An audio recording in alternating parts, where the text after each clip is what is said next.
So today I'd like to welcome everyone to the International Men's Day event here. And I want to extend a hug and a handshake to all of you that have joined us.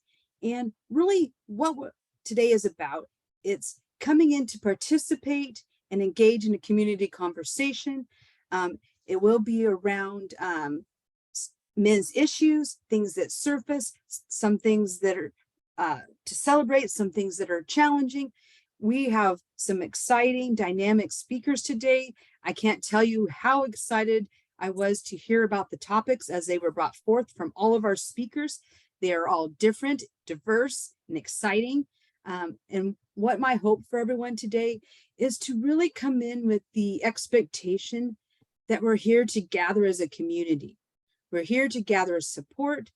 And if you happen to get some tools out of today that you can apply to your daily life, that's even better yet, because I think that as we learn and grow, part of it's about taking information in, but it's that awareness, that application that really brings things to life. And really, that's what today's about. And what I wanted to share is that this particular event is based around 6 pillars of the International Men's Day. I want to share them with everyone so everyone can be in the same space and thought around them. So number 1, to promote positive male role models, not just movie stars and sportsmen, but everyday working class men. Number 2, to celebrate men's positive contributions to society, community, their families, their marriage, to in childcare, and the overall environment, the world we live in. To focus on men's health and well-being, and that includes the social, the emotional, the physical, and the spiritual. Number 4, to highlight discrimination against men in areas of social services, social attitudes, expectations, and the law. Number 5, to improve gender relations and promote gender equality. Number 6, to create a safer, better world where people can be safe to grow, to reach their full potential. So those 6 right there are very powerful. And you'll see with the themes that we have today that those are going to be present and come through and be flowing. And so as we begin our day, be mindful, be thinking about these and how you can contribute in whatever way that you have that will foster these 6 principles. Without further ado, I would like to introduce our first speaker. I have Gabriel Sereni, and he's going to be speaking to the theme of Who Am I? And I'm going to give a little bit of an interlude into what that means. Society still promotes the stoic man who takes on the world all on his own. But is this really the best version to aspire to and move towards as a modern man? Our purpose in hosting this event and speaking to this topic is to create a collaborative space where all men can come and open up, have candid conversations about the issues that matter to them most. And so some of the issues that will be coming up today will be authentically living with purpose and intention, confidently speaking to your needs, wants, and desires, creating and sustaining satisfying relationships, aligning your identity with your sense of duty, and constructively balancing your masculine and feminine energy. So that's only a tip of the iceberg there. There's more, and you're going to be finding that. And so I'm really excited to be able to have Gabe jump in right now and kick this off. Okay. Thank you so much, Linda. Can you hear me okay? Absolutely. Okay. All right. I got a message here for unstable internet connection. So hopefully everything will be smooth. But if I kind of get stuck in cyberspace, one of you guys can take over. So actually, I think Linda had mentioned a little bit about this before, but I was going to talk a little bit about identity, and I was going to talk about identity in terms, specifically for this event today, in terms of our process of sort of like self-actualizing, our process of kind of stepping into the person that really is aligned with our potential. And then looking at that from the perspective of just who I am and also just being a man, I think there's some interesting things to kind of look at from that perspective, and don't always see them kind of discussed. So I'll talk a little bit about identity, and I'll kind of go into some of my own personal story around this, and I'll stop here and there just to see if anybody has any thoughts or they want to just kind of jump in, because I know everybody here has your own wisdom and your own things to give, and I'm excited to learn from everybody here. I've already learned from some of the people here before, and looking forward to it now with some of the new folks we have on here. So, so to kind of frame things, I think, and I think probably a lot of people can kind of relate to this, right? If I were to ask you, like, who are you? You know, usually what will happen is your mind will start to think about yourself. But if we think about this a little bit more carefully, or if you observe that as it happens, you can even do that right now, you'll tend to kind of, it's a little bit like pulling up a file reference that you have on who you are. And you may get an image of yourself. You may think a bit about yourself in terms of your characteristics. Some people will pull up like historical narratives. They'll think, okay, well, my name's Bob, and this is what I did. This is, or they might focus on like what they do. You know, some people, the first thing they pull up is, hey, I'm a carpenter, or I'm an entrepreneur, or, you know, I don't know, I work at the store. So, you know, people will pull it up in terms of an identification with their work. So they'll tend to maybe identify with their work first. And this will be some of the first references that kind of come up. And I'm going to kind of discuss a little bit my own process from the lens of this topic, because I went through, in my own personal situation, a very, very long journey to kind of figure out, you know, who I am and sort of what I'm kind of going through. It seems I have a guest here in the background. Okay. You know, I kind of went through sort of a long journey to figure that out. And so the topic of identity for me has always been like kind of a hot one, in the sense that just when I thought I was done with it, it just comes back up again and again. And you may have found in your own personal development process, you guys may have topics like that too. Like it could be, you know, emotions, or it could be around a theme of having confidence, or, you know, a theme of just self-knowledge or something. But you tend to have these kind of reoccurring themes in your personal development process. And some of them are unique to you. It's simply a function of what you go through and the way that you look at the world. And for me, identity was one of those. And as I'll explain, for a few different reasons. But I want to kind of give you guys a little bit of an outline, kind of building further on what I said before. So when I asked you, like, who are you? And you kind of thought back to your references, right? You have a number of things kind of come up within there, right? Most of us will have some part of our identification that will associate with what we might describe as, you know, a gender role of some sort. So we might think of ourselves, okay, I'm also, let's say, for example, in my case, I'm a man. And then if I think about that further, I'll think of myself as a man who does X, Y, and Z.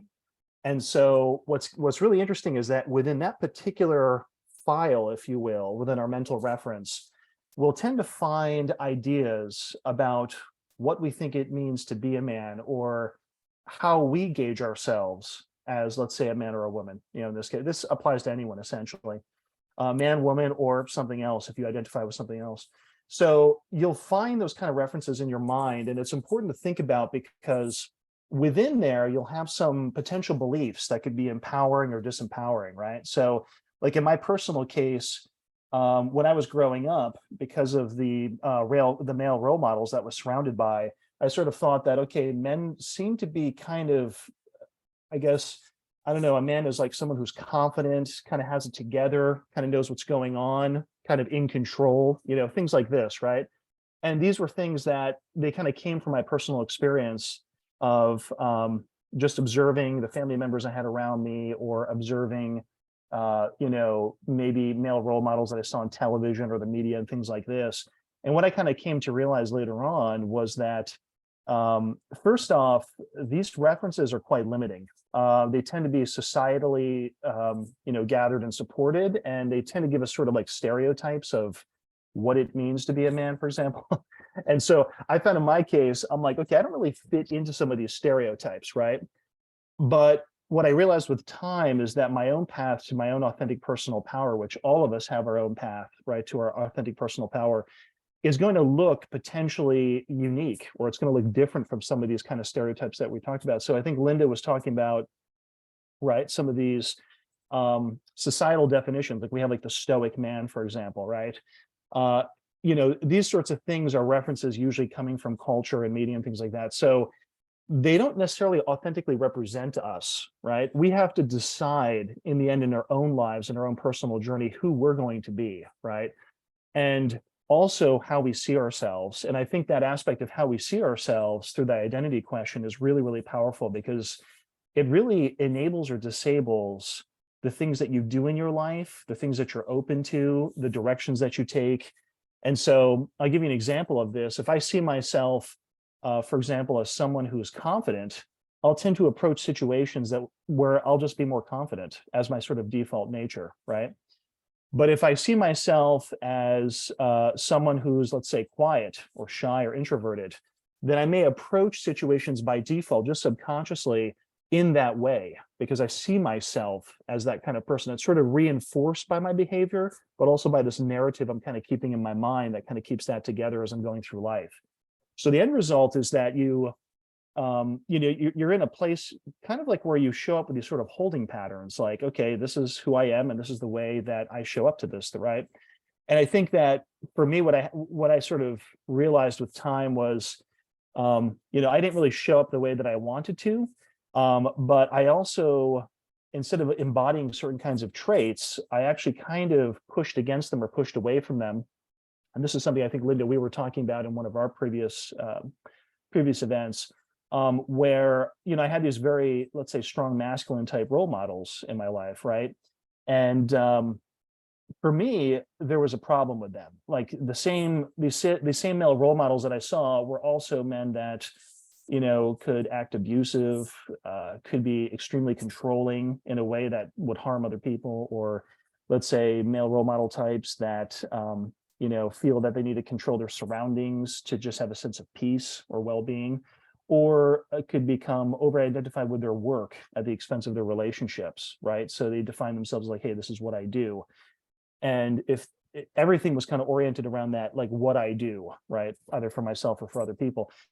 And I started to realize, okay, some of these things I did not like. And in particular, in my own life, I had kind of a challenging relationship with my own father. And even though he's, one of my best friends today, perhaps the best friend for me, but in a sense, he's very, very different than me, right? He's kind of what a lot of men would describe as sort of a man's man. He's very fearless.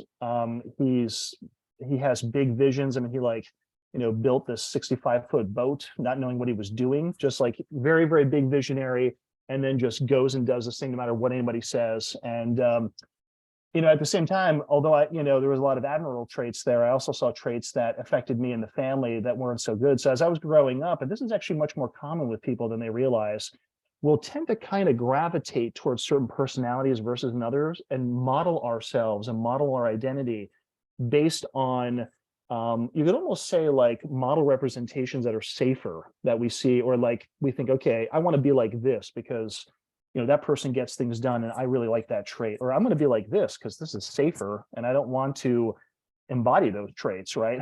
Maybe to that level, because it seems like they harm people. So I think in particular as individuals, for all of us, but I'll speak specifically to being a man, that we'll see these role models and we have to kind of figure out how we're going to show up with some of the stuff. And oftentimes you can kind of trace back to, you can see where you've identified with maybe one type of persona versus another, based on what kind of served you during that period when you were younger. And a lot of things are kind of tied in here without going into much details, but we have, our own defense mechanisms and ways of keeping ourselves safe emotionally.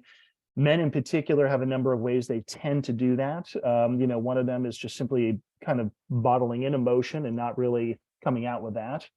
I think a lot of us are familiar. I mean, this is almost like a stereotype, but there's a lot of truth to this culturally, at least in the West, where, showing weakness as a man is considered weak, right? Or it's considered something negative potentially, or dangerous almost. Like, wait a second, you're like losing control here, like expressing your emotions. What's going on?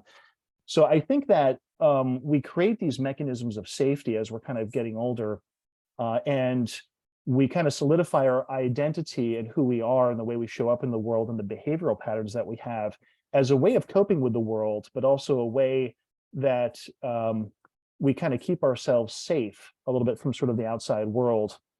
And sometimes, and this is where I'm going to bring in another concept here, we sometimes are trying to live according to like an idealized self-image. And you may have heard this concept before, but the idea with this is that an idealized self-image is like the version of you, how you desire to see yourself. It's a little bit like your ego perspective on yourself.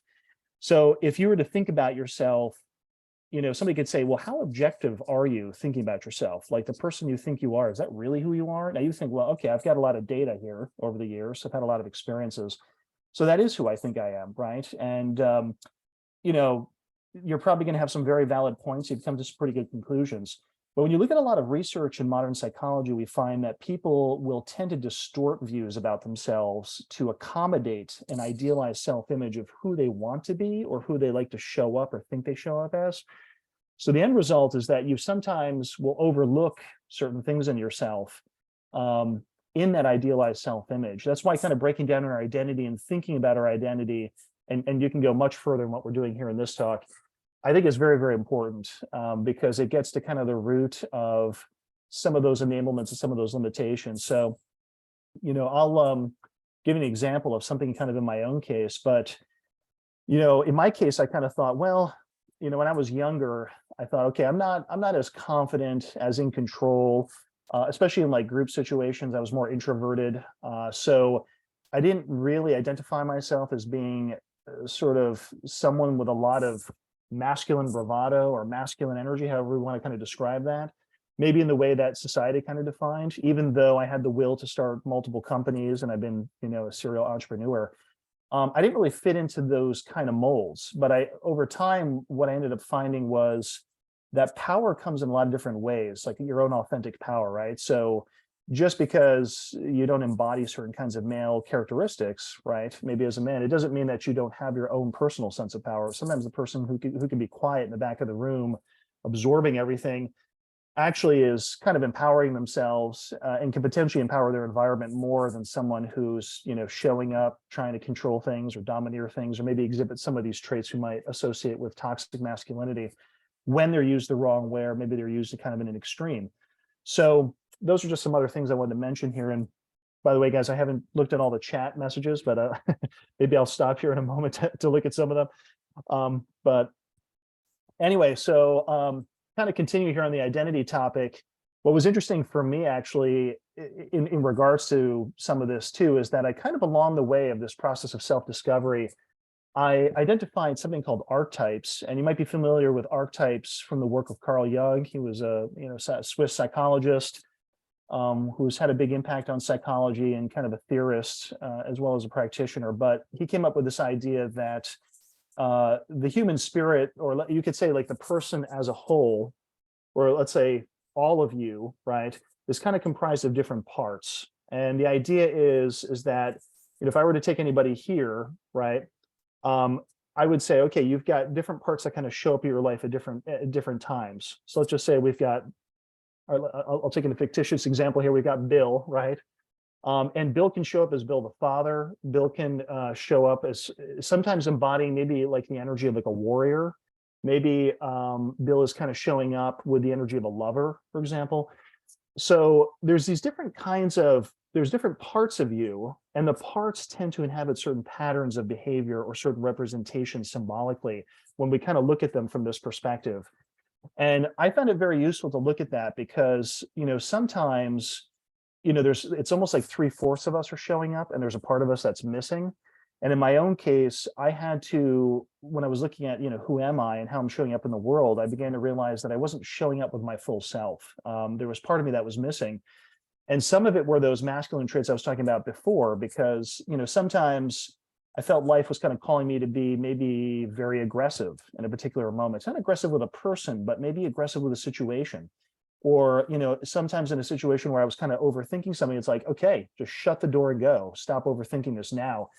And sometimes I would kind of interpret that as sort of like my more masculine energy, but I was also kind of repelled by it. It's like, okay, I don't want to be too harsh on myself. I don't want to be, too too difficult here and that sort of thing. But I actually found that embodying some of that energy in myself, in particular when it was directed with me, and then saying no to some of it, allowed parts of me to show up that couldn't show up previously.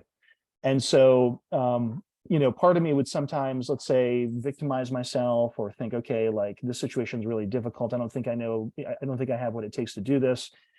And I would just sort of let myself go. And then as I kind of went through my own healing process, which, happened up, especially in particular to the last year, I kind of noticed energy emerging within me that enabled me to face these situations differently. And there was a period of time, by the way, I was going through, I actually had a coach, professional coach that I've been working with. I was seeing like a somatic therapist. And then I even did like shamanic journey work with a friend who was training in this sort of work.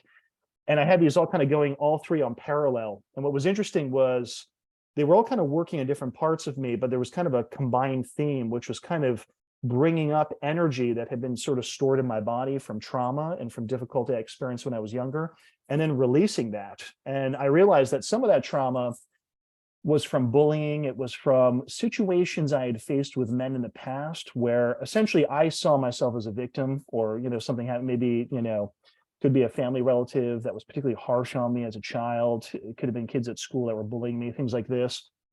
And what was really fascinating about this is that as I released and confronted some of this stuff, some of this trauma, this energy started to kind of come into my field, and I started to change, and the way I started to perceive myself was different. And in fact, it was interesting, the period I remember just after I had completed a number of these sessions all at the same time.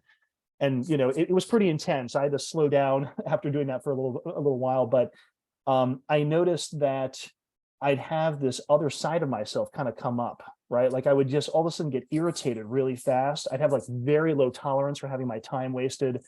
And I was like, whoa, what's going on here? Right. Like, and I would like talk with friends, and all of a sudden the relationships began to change as I had part of myself kind of showing up. And it was like, okay, well, all of a sudden, Gabe's this nice, easygoing guy who's very agreeable.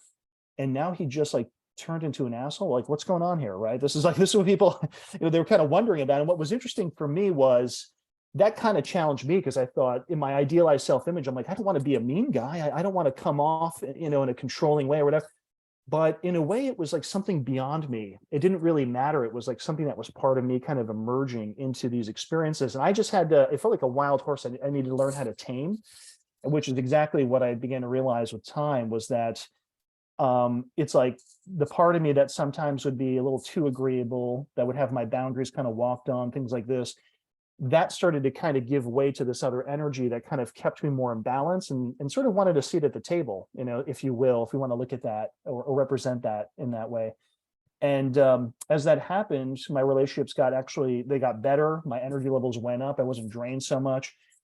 And what was interesting was people to the outside thought I was becoming more masculine to them in some regards, although it was kind of subtle. So they were like, I don't know, you seem to be embodying masculine traits, but you're also now, sometimes you have some disagreeable things I don't really like, right?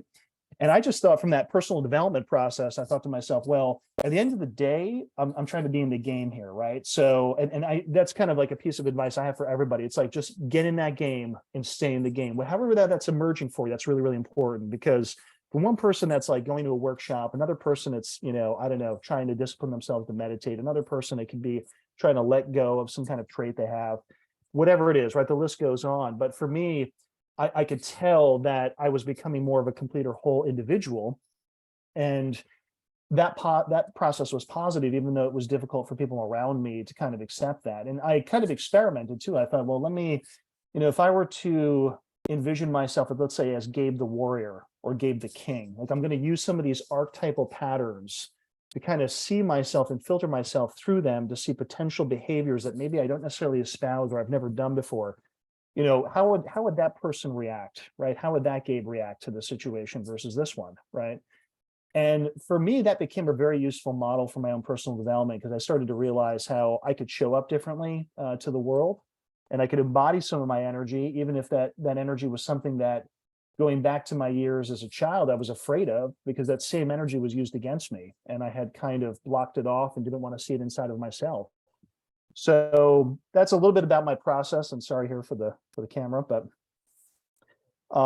and what was interesting with this for me, by the way, is this kind of continued onwards, this process where and I know Linda and Steve know about this, but essentially, I was a serial entrepreneur. And for many years, I ran an e-commerce company for over 10 years. And in the evenings and the weekends, I was running meditation workshops. I kind of had this sort of like dual track to my life, kind of really into personal development, absolutely loved it. But I would do that on the weekends while I ran this e-commerce company with staff and a team and et cetera. And what was interesting to me was after I left that company, I felt on kind of an intuitive level, I had to kind of bring everything together. There was something that wasn't in my heart wasn't in that company anymore. And I realized that I wanted to do something, let's say, kind of in the personal development space, but I also needed kind of a means to income, right? So, but I also realized when I would think about that, going out there publicly to do those kind of things, it would kind of scare me. There was something about that that caused me to have to confront some of my fears there. And I think part of me was afraid to kind of show up in the world in a way that would seem sort of strange, because I thought, okay, I've given meditation workshops. I also gave, classes on things like lucid dreaming and classes on personal and spiritual growth. But some of the spirituality stuff really, really resonated with me because of experiences I had in meditation and outside of meditation too. And so I faced that fear of kind of like, okay, well, I don't really want to show up here as the weirdo. So I'm going to just kind of keep in this kind of nice, safe lane, where I could just kind of, have some kind of job or prescription here that is explainable to people, and I can just ignore this side of myself. And I found if I disown that side of myself, I never really felt complete. And no matter what my external circumstances were, I never really felt happy or content. So at the end of all that journey, and there's a lot of details here I'm leaving out, but I kind of realized, that I just inherently want to show up as a complete individual and honor all parts of myself. And if that can't fit any kind of definition of who I am, or some idealized self-image, or something that I can socially describe to other people, like, despite my best attempts to use labels, it doesn't matter. That's okay. Like, as long as I'm kind of honoring myself, that's the best thing I can do actually for other people, right? And to kind of be an example, and to be in a place where I can show up as a complete and whole individual who's in the game of personal transformation, trying to work on himself, rather than someone who's trying to fit into some mold, right? That is not really authentically them, and is not not basically living according to maybe like their purpose and showing up to their full potential. And I'm getting a little distracted here by some of the comments in the chat, but I'll catch up on this, Linda, I think, as we kind of go along here. So anyway, I wanted to kind of add just kind of a few ideas here. And these are kind of some questions to think about, and I'd love to hear if you guys have some thoughts on this. But have you, and I'm going to just pull this from some of my notes here for this talk today. But the first one was, right? So how do you embody your full self, right? Like, what parts of you kind of come together to make who you are? And what does it even mean for you, right? Another question kind of related to that is, how do you embody your full masculinity, right, as a man? Because I don't think the answer to that is going to be the same for anybody. But how do you embody that? What does that look like to you? And does the model you have for embodying your masculinity, for example, or you could say maybe being a man, depending on these limited definitions we want to use, does it serve you, right? Does it serve the people that you're with? Does it serve your goals? Does it serve the way you show up in the world, emotionally, mentally, physically? So those are some of the things that kind of I want to put out there, and just kind of say that I think ultimately, historically speaking, and I'll go a little bit big picture perspective. I think historically speaking, we're kind of moving away from some of these limited traditional perspectives on what it means to be a man. And I think that a lot of that is great. We can also see there's also a lot of, like, at least here in the United States, we have a lot of culture wars kind of going on around that, which is really interesting because, we've got people that we have men that are worried about that. They feel like they're losing things, or men are losing things. But we also have men that are feeling empowered because they can show up in new ways that historically we weren't allowed to. And so I like to just kind of point to that and honor that process and that struggle that at least we're going through as a culture here in the US, but I think in the West in general, at least we are for sure. And I think it's important to think about ourselves in that particular regard, right? And has that limited us or enabled us in some way, shape, or form? So those are some other questions. And I'm looking at some of the comments here. And yeah, and Dr. Camille, I just saw some of your comments here, and I totally agree with you. Looking at, yeah, what it means to be kind of an empowered man. Yeah, wonderful thoughts there. Thank you for sharing that. And I think, for me personally, I think becoming empowered had a lot to do with confronting my fear and sometimes confronting the thing that scared me the most, but realizing that that was actually part of me. And for me, that kind of was a personal development process, but it was also kind of a spiritual process. I find, I'm a person who identifies as a spiritual person. I feel a connection to something greater. You can call that, God, the universe, I don't know, the universal energy field. There's all kinds of names people come up with that, goddess, whatever you want to call, whatever label you want to put on it. But I identify with some kind of bigger process there. And I find that in my own life, I've gotten to a point where I want to kind of surrender and get into alignment with who I am authentically, and in flow with life itself. I'm not trying to be someone at this point or trying to do something to kind of please someone. And if anything, I feel like I've come to a kind of more empowered state. So that's a little bit of what it looks like to me. And I have way less fear in a variety of situations, and I care way less what other people think. And so I've had a lot of kind of effects of this process. And so that's kind of how it shows up for me. But I'd love to hear too, how it shows up for other people here. How does male empowerment show up for you, or how's it showed up in your life? So, so Linda, I don't know, I'm kind of thinking maybe just see if anybody has any thoughts here, if you want to jump in or. Absolutely. Let's go ahead if you want to speak, either jump right in or raise your hand. I will say that I saw one of the comments that said that, men need groups and support too. And, a lot of times we look at different groups as being like a protected class or, for women.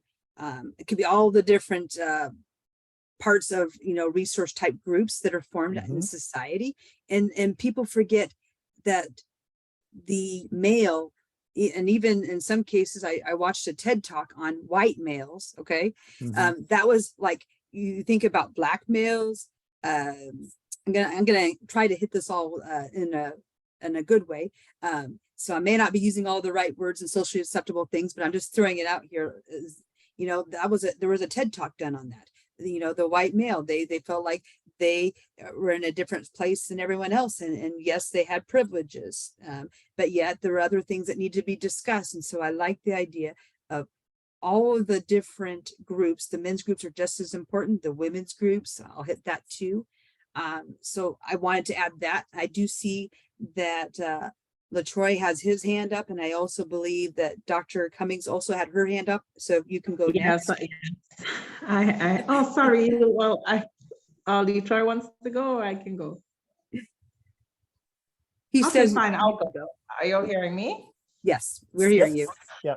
Okay, I just wanted to briefly comment on the alignment because it struck me a bit, since we're always talking about things that are tangible, that we can connect to, a partner, a job, some sort of thing that is physical. But what I get from the speaker is that he wants this higher level alignment, if I'm not mistaken from what he was saying. And I think that's something that I would consider personally. What can I connect to that is wider and different and on a more elevated level that others can't see, or that's something that's not tangible but helps me grow as a person. I don't know if I'm making sense. Oh, you're making sense. Absolutely. Yes.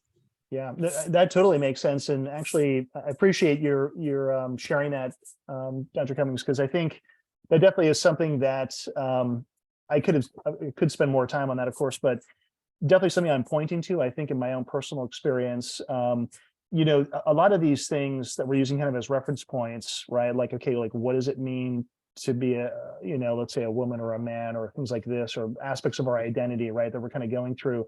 I found for me, some of the most liberating aspects of my own personal process was getting into alignment to something greater, because I kind of feel on a spiritual level, I feel like I'm kind of none of those things. Like this is just like a form, that I show up in the world. And that my consciousness, the who I am is actually something far greater than this. And I think when you look at, especially when you look at a lot of research in transpersonal psychology, you find spiritual experiences and altered states of consciousness that people experience in things like prayer, meditation, or they experience spontaneously in their lives. And I like to speak to this area because I'm, into spiritual coaching and things, but those kinds of experiences expand the sense of who we are, which is why they can be very, very transformational and very powerful and very empowering.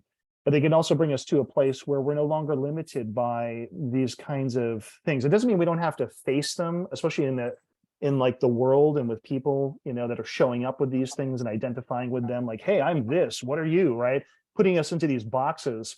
And I think the key is just to be aware that they can be limiting if we allow them to be, right? And that we can connect to something greater within our personal journey that frees us in some extent from us, from ourselves, if you will, and from some of the societal conditioning. And so anyway, I don't know if Yes, that was a good response that enlightened me even more. My apologies to Letroy, and I think he has his hand up, so he can go. Yeah, this is actually a really great conversation. My beginnings in this conversation, actually, thanks for starting off with asking that question, Gabriel, who am I? Because that was one of the questions I started with, but then I realized it wasn't. There was a much more profound and much more empowering question that I wasn't knowing, which was, what am I? And it began to disconnect me from the outside, from the inside, because I thought when I climb the corporate ladder, when I get on the vacations, when I get the house, the stuff, and there's nothing wrong with that, but I was putting myself second, right? And something was happening in that process. And what I didn't realize, death was the beginning for me. And this is how I got into this process. I had experience with death, and something happened in that where I surrendered for the first time and chose myself first, right? And so this is where the beginning, this conversation, right? I'm real big on words, have been since I was a child. It's one of the gifts that was given to me, one of the talents and abilities that I have. And the word conversation actually means the place where you live and dwell. I was asking the wrong questions in my life for a very long time. And I began to ask different questions. And when that began to happen, I realized we're all looking for the same thing in the self-knowledge. But what I was looking for when I woke up every day was myself. I was looking for something out there that I couldn't find because that was secondary. What was right there in front of me, I didn't have the courage at the time yet to face myself, right? This version of what a man is, but I didn't even know what a human being was. So I couldn't even define anything else secondary. So this is where my conversation first started. And I think this is a great conversation to start. Yeah, that's awesome. Thank you for sharing that. Really appreciate it. Yeah. Sorry, Linda, were you going to say something? Oh, I just was unmuting to ask if Oh. anyone else wanted to share in this conversation about who am I, and something that has come up that maybe you hadn't really had awareness of No. before. I did want to say one quick thing to that, which is, the questions you ask yourself. I mean, I can so relate to that. And it's very, very powerful when you shift those questions, right? I do think a lot of people are asking questions that probably we're sort of a bit programmed to ask ourselves, coming from just society and the family and all that. So yeah, I really appreciated that point, Letroy. Thank you.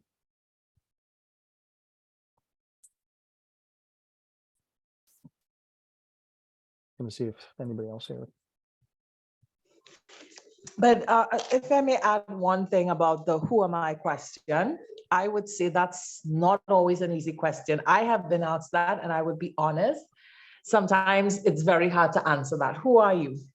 Because we're constantly evolving as human beings, and contexts keep changing, and we're always adapting. So sometimes that question, I don't always see it as a question that you can give a definite answer when asked. Yeah. I would agree with that for sure. I know from back in my philosophy days, I studied philosophy back in college. And when you get into identity, when you really break down that question, what you find, like philosophers all around the world really found across cultures, is that you really can't pinpoint it. It ends up because you're actually in a state of shifting and changing and flux, right? So really what we have is kind of like working definitions, if you will, psychologically, I think, and mentally. Although people can be very attached to wanting to see themselves in a certain way, right? I think in my particular case, I noticed kind of a need to let go. And Letroy was mentioning that idea of like surrendering, right? To kind of just, and that to me is huge. And that was a big part of my own process too, was like surrendering to the fact that maybe I'm just not going to show up in any way that I can kind of define, or I'm not going to show up as an X or Y, or there's not a title for the job that maybe I'm meant to do, in some sense, like, and what I found was a lot of peace and power in being in the present moment, and just kind of emerging in the present moment spontaneously and intuitively, the sort of the way that I am in the moment, rather than being kind of caught up in that. Let me try to hold on to this identity reference and try to do things according, and then kind of judge myself against it or whatever, people start doing with that. So yeah, I know. So I love those points. Yeah.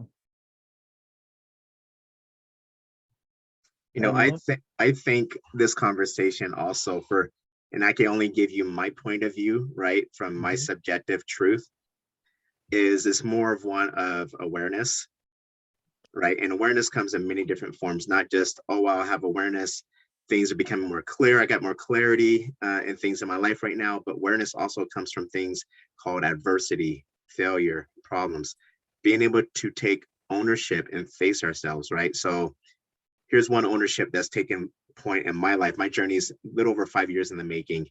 And the first lesson that was shown to me, this universal language that we're speaking here, because you can only understand this if you've taken that step to choose yourself.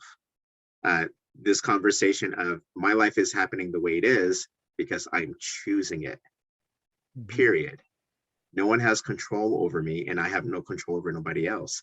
This is actually a subjective experience that I'm having here, right? Can I take ownership that my finances, my relationships, my fitness, my endeavors, family, all of it is the way it is because I'm choosing it. And there's an awareness in that, because once you take ownership, responsibility, right? The ability to respond different, that you can choose something different, that nothing's actually happening to us. The only thing that's happening is what we're choosing. And how do we know this? Because we wake up every day. And so that's been a very profound thing for me, is if something's going on in my life the way I don't want it to be, it's because I'm choosing it. And this would be a tough cookie to swallow, but am I ready to face myself now? I love That's that. Yeah. That's a really strong point there when you brought up adversity and the ownership piece. On my own personal journey, I've had a couple adverse things, and that's where I really grew, because I decided that things weren't always being done to me. It felt like it at many times that things were being done to me, but then I realized, okay, well, maybe it means I need to set a boundary. Maybe it means I need to speak for what it is that I want. Maybe it means not always being agreeable. Maybe it means,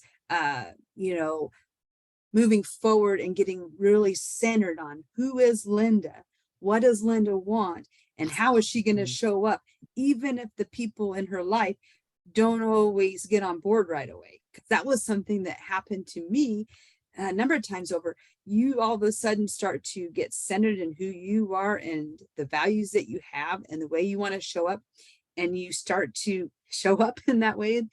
Sometimes you get a little bit of resistance from the people that are closest to you, or even the people that you interact with. They don't know what the heck to do with this person. Because if you're a person that never really set boundaries, or you never really spoke up for what you want, or you always just said yes to everything because you had a fear of missing out, all these things could happen, and adverse things are always going to happen to all of us. I mean, life is, it's always going to move in ebbs and flows.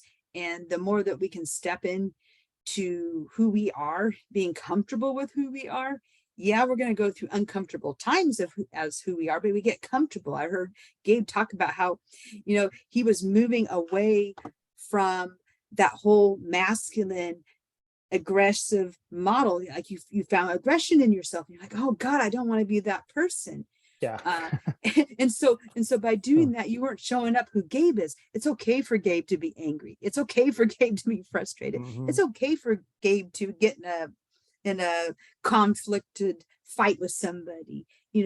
At the end of the day, you come back and you put, you restore the respect and things like that. But to make it, I guess, a expectation for yourself that you're always going to be agreeable, kind, and never misstep.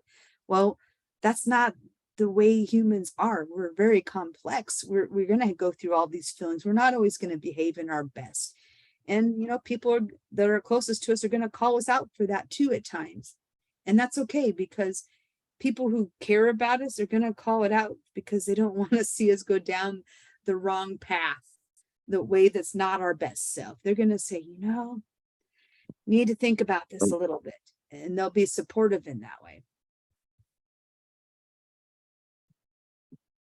Yeah, that's great, Linda. Thank you for that share. I totally agree with many of those points that you're mentioning there. It takes courage really to courage for a lot of these things that we're talking about, right? But like showing up in a way that you can honor your values, taking a stance on things. I even think that what we're talking about before there too, like accepting responsibility for your life. Letroy, that point you were making about, showing, like, let's say waking up and asking yourself, like, okay, if somebody's not showing up the way that I want it to, like, what am I? That is just scary for a lot of people. I think it's very powerful, very empowering, but it takes courage. And that's something that, I just feel like I want to kind of acknowledge too, because I know it's not easy for everybody, right, to get into those points. And I kind of think to something you were saying too, Linda, I kind of feel, maybe this is just my own model I've kind of thought about over time, but I feel like in one way, when we're kind of younger, we go a little bit through like ego and identity strengthening, like we're trying to figure out who we are, what we stand for, things like this. And then there's kind of like the strengthening of our identity or strengthening of our ego. And I think there's a healthy part of that process, although sometimes that could be unhealthy if we're trying to, succumb maybe to or hold together some kind of false sense of self. But when we get a little bit older, I think we kind of go a little bit into a releasing process too, where we're not really as beholden to that identity once we've strengthened it. It's like almost like a paradox a little bit there, but just maybe think about that. You made me think, Gabriel, how we started off this conversation. One of those questions is, what does it mean to be a man? Which made me think, what does it mean to be a human being? Yeah. And I think about this for myself. And as I think about it, do I bring value to myself? Value that I can actually give away, right? And so I began to realize my conversation my entire life was about the outside. It was about what people thought of who I was, right? I didn't realize that I had a choice, that I can actually make a choice, not only as a human being, but as a man when I don't feel good, but I can also make a choice when I do feel good. That all things have been conspiring in my favor all of the time. I had just been choosing the wrong thing, the wrong version of myself, right? And this conversation really has no negative or positive connotation, right? There is no good and bad unless I say so. All it is what experience do I want to have while I'm here, right? Am I bringing value to me so I can bring it to my family? Otherwise, if I don't set my intention to make a choice, my program will make one for me. And I found this out the hard way because I almost took my life because of it, right? I was afraid. I was running from myself my entire life. And I realized no one's going to save the day. People will guide me and influence me at best. But I'm going to have to make the decision to choose myself. That winning is something that we do all of the time, not some of the time. Yeah. That's beautiful. I was thinking when you were talking about that too, like like in my case, I could really relate to some points there too, where it's like I was kind of like I don't know if I was waiting for someone to save me, but maybe I was waiting for life to kind of come and do something for me that would solve that, that fundamental these problems coming back from my programming. Or I was waiting for someone to give me permission too, which I kind of ended up realizing I just got to give myself permission. It's not really a matter of someone coming along and be like, hey, you can do this, or you're allowed to be this way, or be this person, or do whatever, whatever it is. So yeah, very, very, very powerful. For me, that was a big switch, that particular moment, and realizing like I can show up, and if I show up in a way people don't understand or it seems strange, and Linda knows about this because I'm technically like a spiritual coach, but as like a longtime meditator, I did a lot of like work with like energy meditation and things like chakras, and a lot of people just think that stuff is very strange, even though I find it very empowering. I help people with that. But it was really about accepting myself. It's like, okay, like who's going to give me permission except for myself to just, take control over my own life and show up the way that I feel authentically I'm sort of driven to show up, right? So, Yeah, I have a question. Maybe I'm a question asker. So maybe you guys can tell me where you guys are at with yourself, with whatever obstacle is in front of you at the moment. So I'll start since it's my question. For me is this notion of, am I willing? That question, am I willing? Am I willing to create pressure in my life? Because something I've realized is pressure has been the very thing that I've been running from my whole life, things that feel uncomfortable. But am I willing to create that pressure in my own life so that I can unlock what's inside of this body inside of me? Without the pressure, I found that I tend to take my foot off the gas, and I find myself coasting, and all that happens is the clock ticks, right? And who knows how long I'm going to be here. So that pressure, the adversity, the problems of failure are very valuable tools with finding out this conversation of self-mastery, this self-knowledge that's locked in this body. And so that's one of my things that's been my obstacles to create more pressure in my life.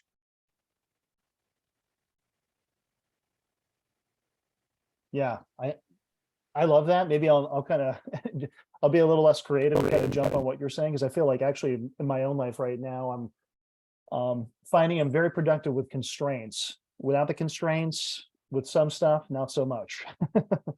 And I'm feeling like it's very powerful when it's used in the right direction, and maybe we have to talk in detail about what kind of constraints. But for me, I find I'm a bit time constrained, but in some regards, when I got more time constrained, especially this past year, helping family with situations and stuff, I actually found that I'm going faster than I was when I didn't have those constraints. So that definitely describes where I'm kind of at and learning how to ride those waves, personally. Prioritizing, right? How do I want to show up with the time that I have? What do I want to get done with the time that I have, right? So what's the most meaningful thing? Especially because I'm sure everybody here who's probably going to be on this talk, we all are probably creative people who, are smart, and we have a lot of like ideas and things that we could pursue projects. I mean, and then it's like, oh, now we've got this huge buffet. So what do I gotta, what am I going to do? What am I going to focus in on here, right? Who am I in this moment? And how do these things align with my personal, my deepest values, right? So, And you know what, I'd love to answer that question too, Letroy, if you don't mind. Because you know what, I can backpack off of what you said, is that not necessarily am I willing, but what am I willing to do? Because we talk about priorities and trying to manage in this pressurized environment. Look, I'm working a full-time job. I'm working a part-time job, trying to run a business on the side, still trying to pay attention to my family and everything that involves there.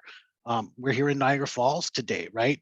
Trying to do a social thing, but it's at the same time, here I am spending some time to talk about Men's Day, to be there for men and show up. So trying to manage all of those things, it's the question of what am I willing to do? What am I willing to give up? Or what areas am I trying to support in order to achieve what I want to achieve?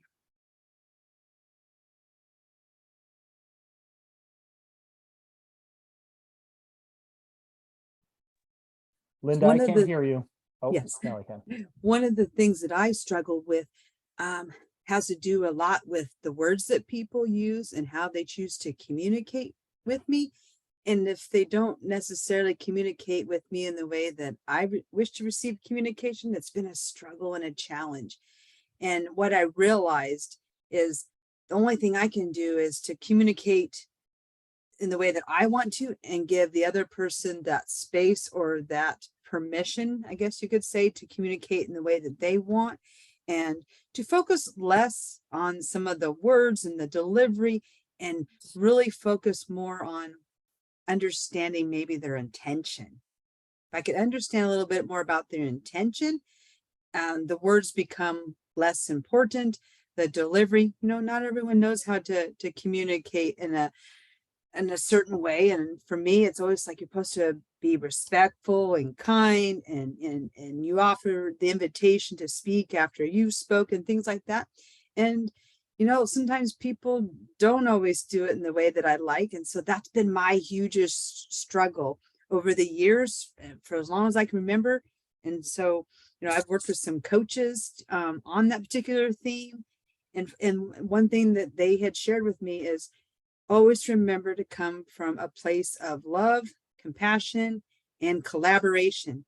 So if you can come to a we in the conversation and the dialogue, and you can come from a place of thinking about where everyone wants to come to, you may not always come to the agreement that everyone walks away and satisfied, but at least by coming at it in a non-combative, a non-judgment wanting way, then you are more effective in building your relationship, even when the tough things happen.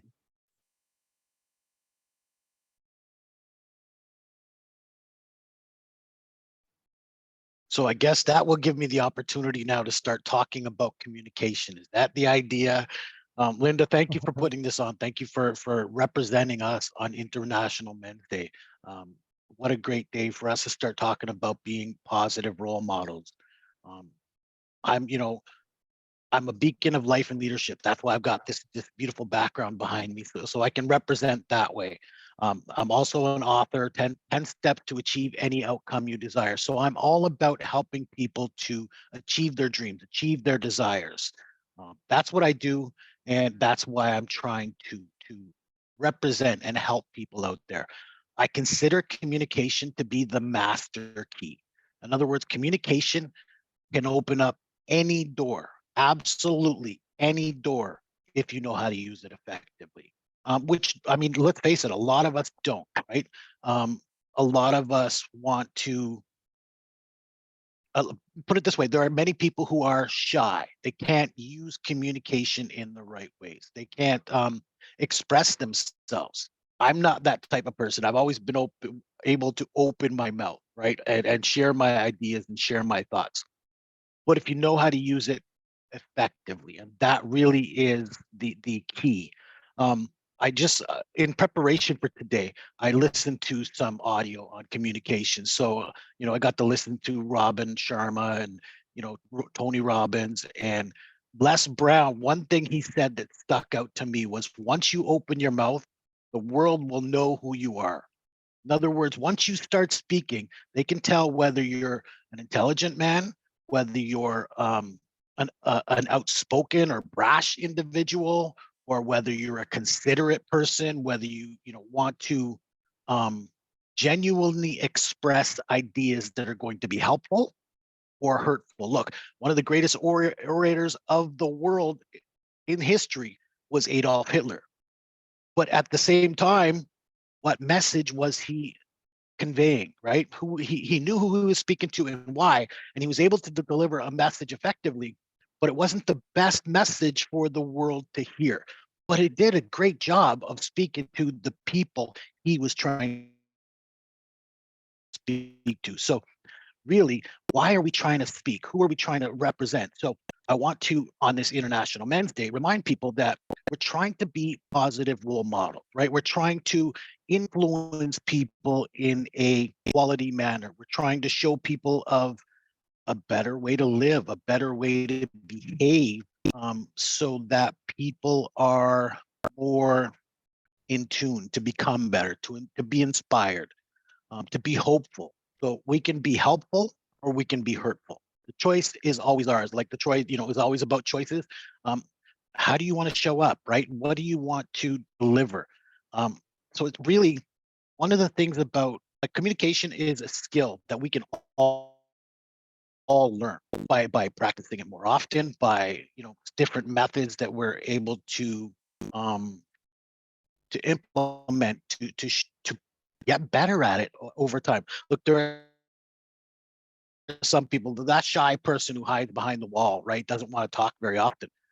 He can come out of his shell and start to step forward and deliver a message. He can start to feel more comfortable in environments, and therefore more comfortable sharing his thoughts and his vision, because really that's really what it's about. When Adolf Hitler was speaking, it was about sharing his vision.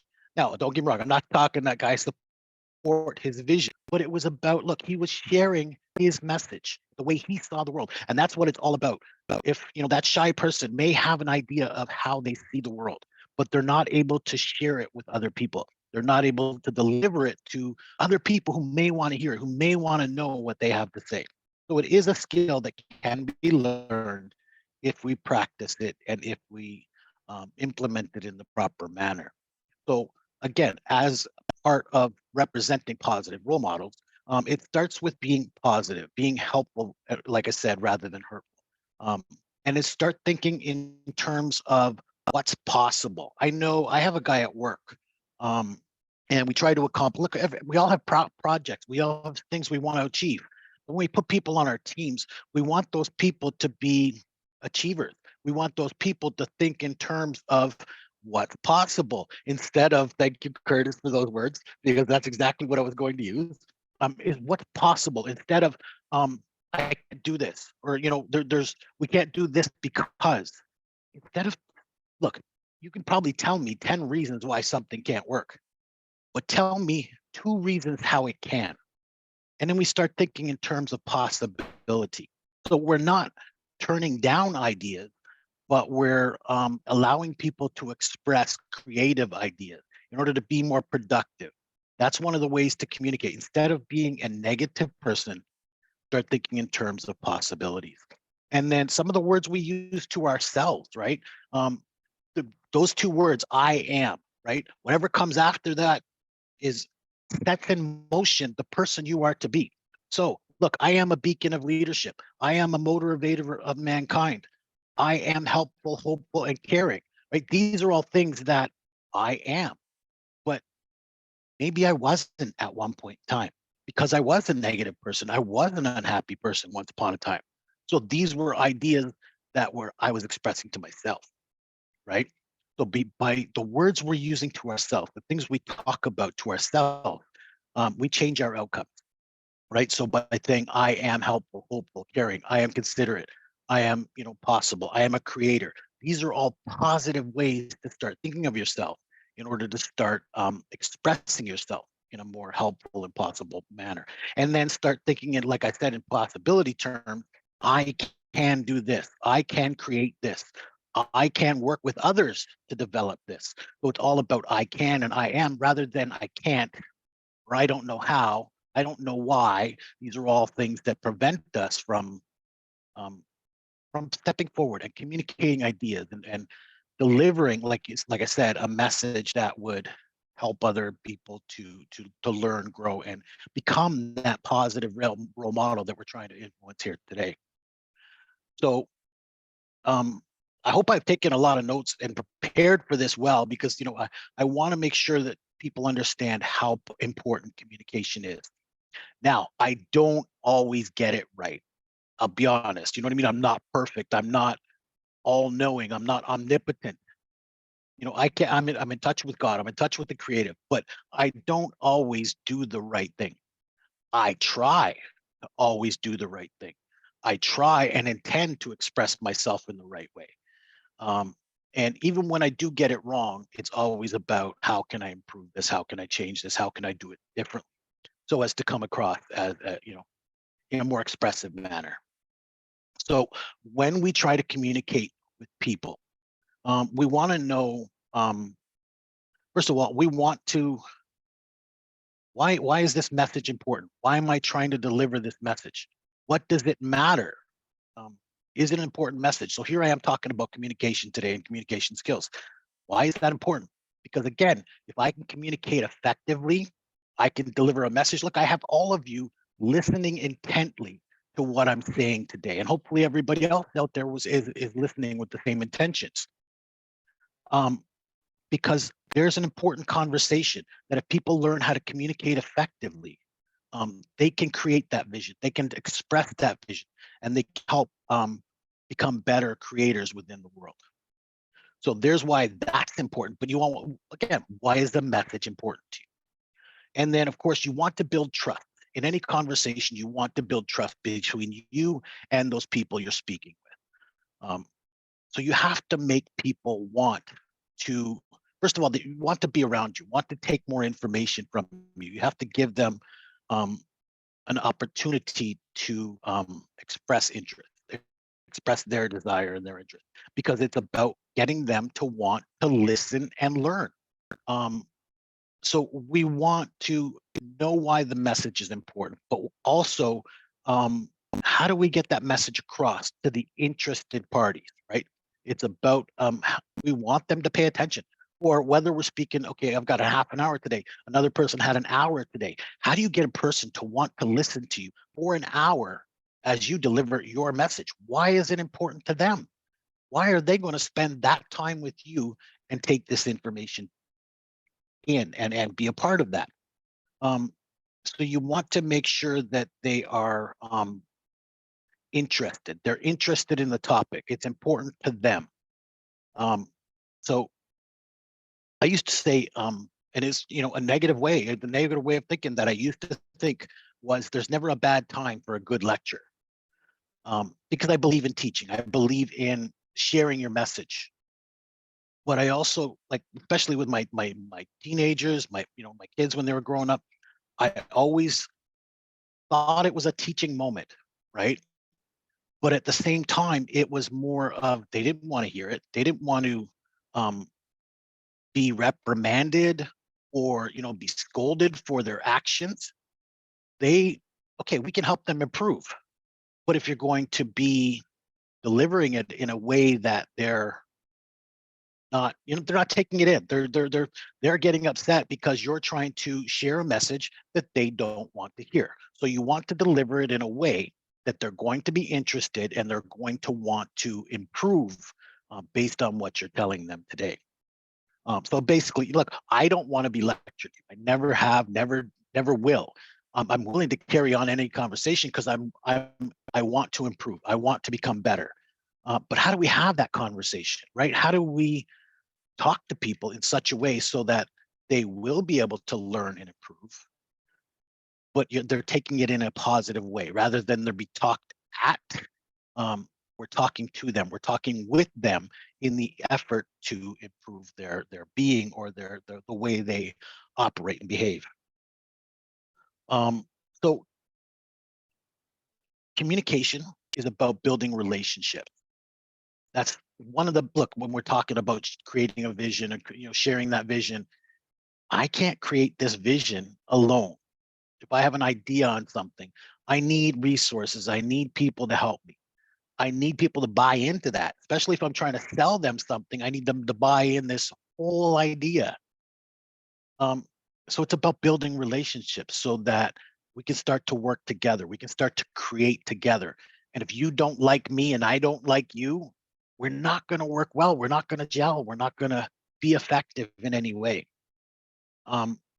So again, it's about building relationships and not just man and wife or intimate partners, right? Don't get me wrong.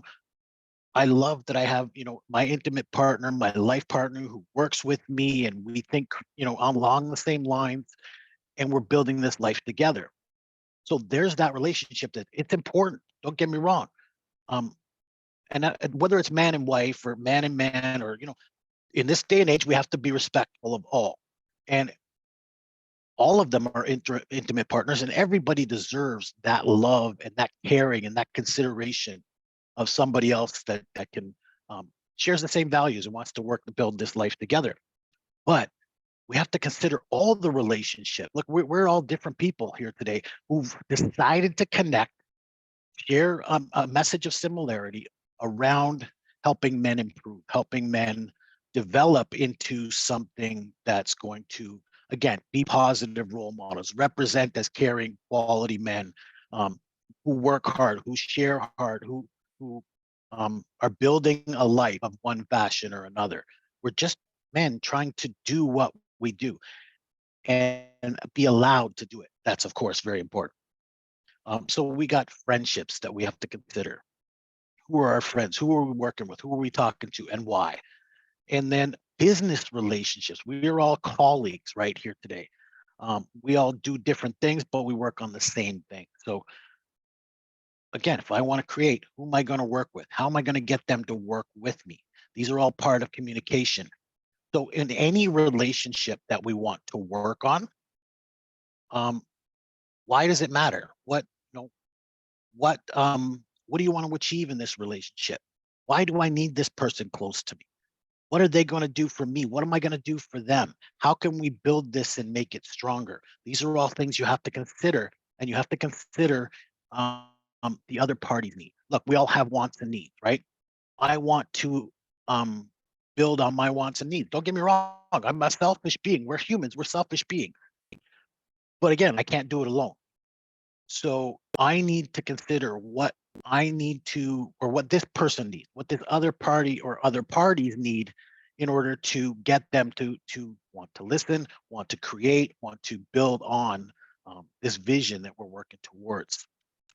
So if I don't work towards them, if I don't listen to them, if I'm not considerate and understanding of them, I'm not going to be able to deliver what they need. Like, it's always about what's in it for me, right? WIIFM. What's in it for me? Because as individuals, we are selfish. We want to know what we're going to get out of it. And by speaking to a person towards their needs, right, we offer them their desires up front. So we're serving them by talking towards them, talking to their message, talking to what they want.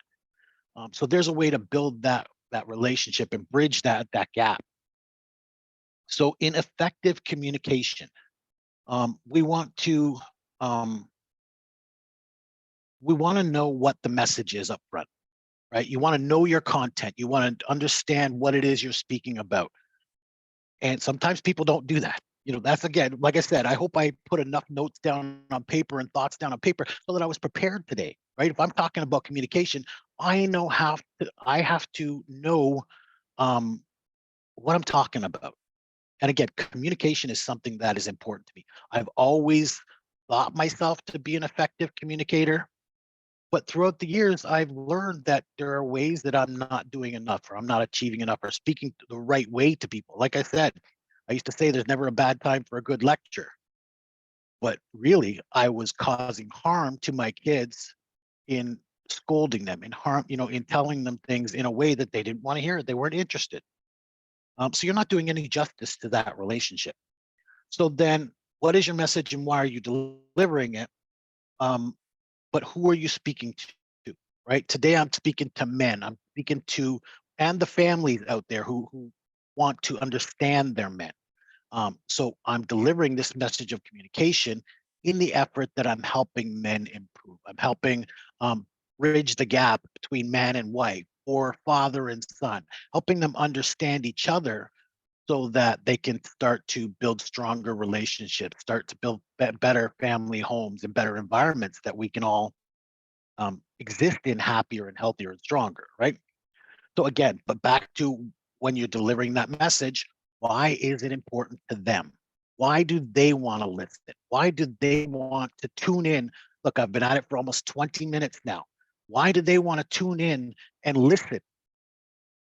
You've got to make it informative, of course, but you've got to make it of interest to the party you're delivering the message to. If you haven't done that, you've missed the entire point of delivering a message. So they're here to listen, but why are they here to listen? That really is the point of any message, any vision that you're trying to deliver. So then you build your message around your audience, right? You want to consider their needs, their concerns, what is it they want, And then, of course, to pitch or not to pitch, right? Are you trying to sell them on something? Or do you just want to deliver a message? Or do you want to open up dialogue? I know, Letroy, you're very much on opening up dialogue so that people can become better. They can become healthier and stronger and learn from themselves by the questions that you ask, right? I love the questions you ask. You always get me thinking a little deeper than I thought I knew myself, right? Again, I'm a man who's done a lot of work on myself, but by the questions you ask, you get me to think a little deeper. And maybe I don't know myself as well as I could. And then now I'm learning something else by just asking a simple question. So opening up that dialogue is very important. So why are you delivering your message? And then just now some tips on how we can become better, how we can build that better environment. So tips on becoming a more effective speaker. Like I said, build your message around your audience, right? Know who you're speaking to and why, and what they want from this message. But then live your purpose, right? I know who I am. I know what I'm doing. I know what I'm doing to get there.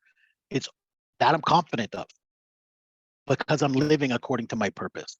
But it's taken me a lot of time to get there, right? It's not just something you jump into, but knowing what you're doing. Why are you doing it? And then live according to that. And then don't forget to live your values, right? Practice what you preach. I'm delivering a message here today, but it's because I live and breathe this information. I want not only to be a better, effective communicator myself, but to be able to help others be an effective communicator because they all have visions, they all have dreams they want to achieve. And by being able to express that to other people, they can create that dream. Now, why is that important to me? Why is it important that Linda creates her dream that we put together today? You know, it was her vision that we're working off of today. But why is it important to me that she achieves this? Because look at the great work that she's doing by putting this presentation on today. Letroy, you help people, dig deeper into their intuition and get to know themselves. Why is that important to me? Because the more people who get to know themselves, the more they're able to create as individuals. But the more they're able to work with other people and collaborate together. So if I become better, if I help others become better, the world becomes better, right? We're creating not just that little vision that we're creating for ourselves, creating a better universe. We're creating a better environment for us to exist in. So there's why it's important that people become effective, quality communicators. And then now you want to be interested more than interesting. I've delivered a message today, but when you're working with people to help them become better, to help them become better communicators, to help them become stronger, happier, healthier, be interested, get to know them, learn from them so that you can help deliver that message that they're going to be interested in. So be interested more than you are interesting. I hope I'm interesting. I hope people pay attention. For again, well, I've been at it almost 25 minutes now. I'm hoping everybody's interested. Like I see everybody's comments. So I know you guys are taking this in because it's important to you. So I hope I've been interesting, but I'm interesting because I've gotten to know people. I know what's important to people.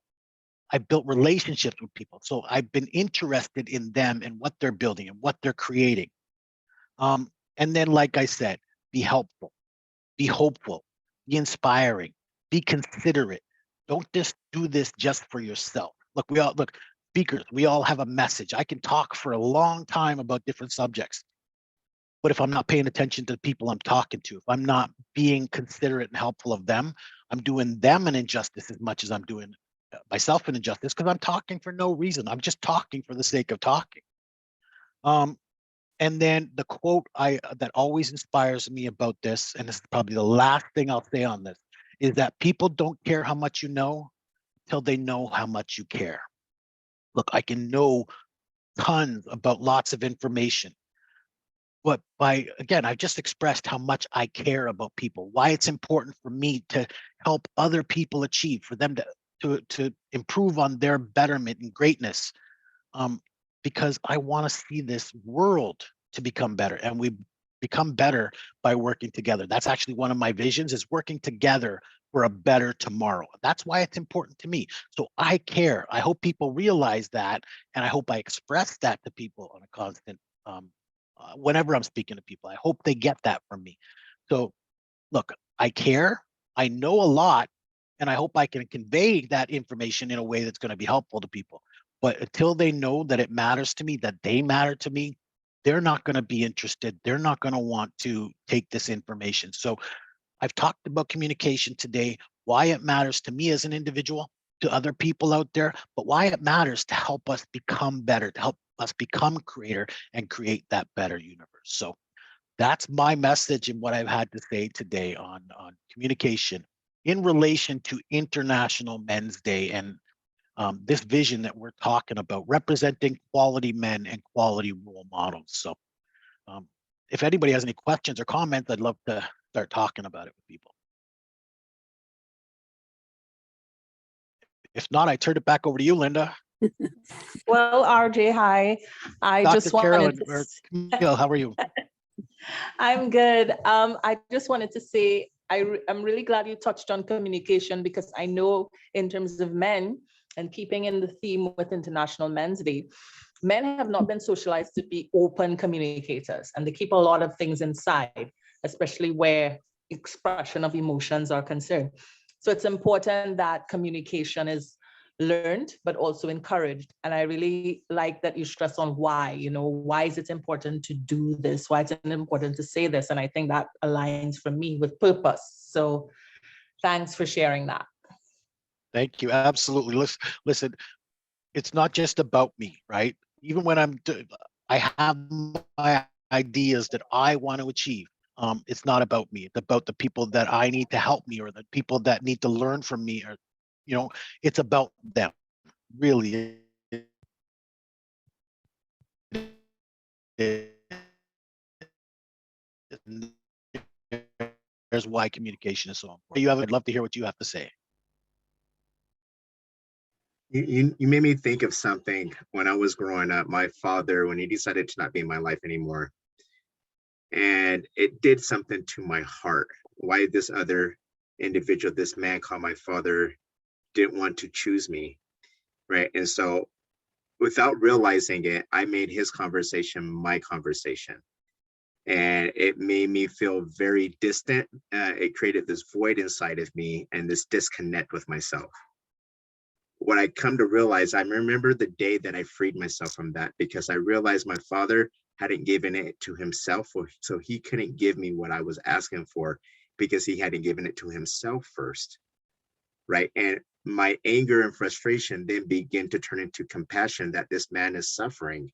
He's going through something that he doesn't understand. So my dialogue, my conversation began to change.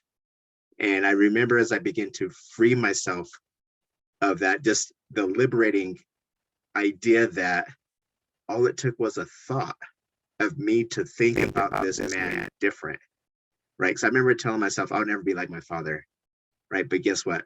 Because I was around him, I was like him, right? Until I chose something else.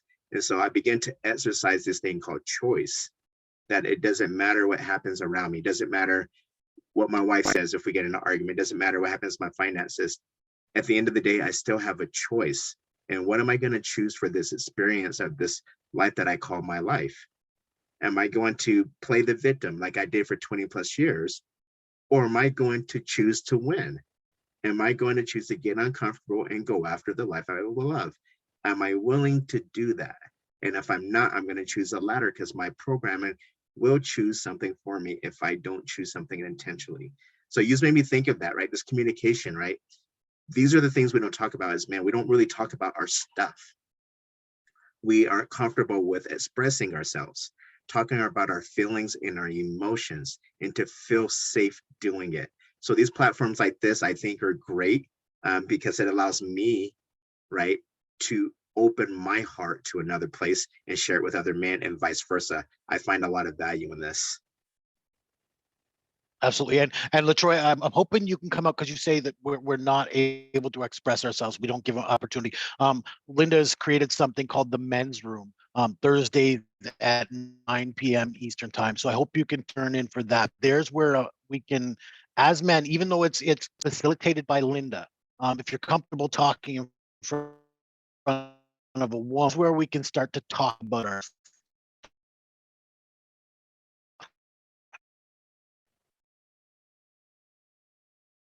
and get it out of our get it out chat with, because again, like I like what you say is we have a choice, right? Because look, one of the bases of psychology is what was that original sin? Why did it happen? Why do you continue to do this?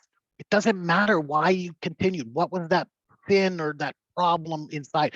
None of that matters, because you have a choice. Every single moment, you have a choice to let it go. You have a choice to learn more. You have a choice to improve. You have a choice how you show up. So absolutely, it's really every moment we can change who we are, how we want to react, and how we want to show up. So guys, this has been awesome. And thank you for the conversation and the effective communication today. I hope it's been valuable.